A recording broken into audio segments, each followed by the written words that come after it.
Rumi, meaning Anatolian, because Anatolia used to be called the land of Rum, or the Romans. He also gained the title of Mevlana, which means our master, through his life's work there. To call him Rumi emphasizes, in a sense, the Western aspect. Rum is the Byzantine Empire. When he lived, where he lived was still largely Christian. It had only recently been conquered by the Muslims. So the population was still largely Christian, largely connected in some way with the West. So we call him Rumi, which is in a sense to westernize him. But his given name was Muhammad. And in much of the Islamic literature, he's not referred to as Rumi. He's referred to as Muhammad Jalaluddin Balkhi. He was from Balkh, which is actually not from the western part of the Islamic realm, but the eastern part. So we've kind of westernized him by calling him Rumi. And we've removed the Muhammad from him. And so much of the literature that we in the West read about Rumi diminishes his Islamic roots.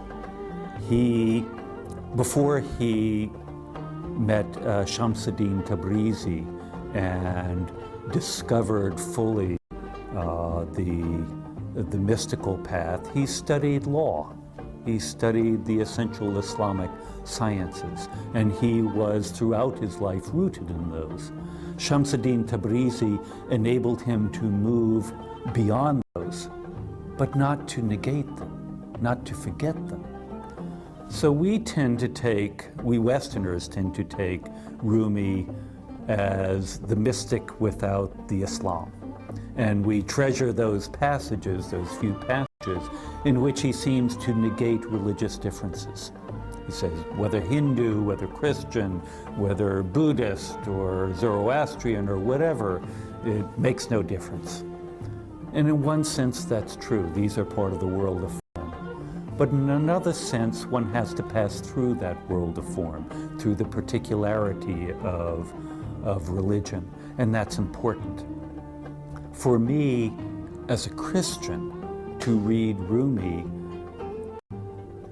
I do not want to read him in a way that negates his Islam, that Christianizes him, because I then lose one of the richest parts of that dialogue, of that interaction, which is an interaction of Christian particularity with Islamic particularity.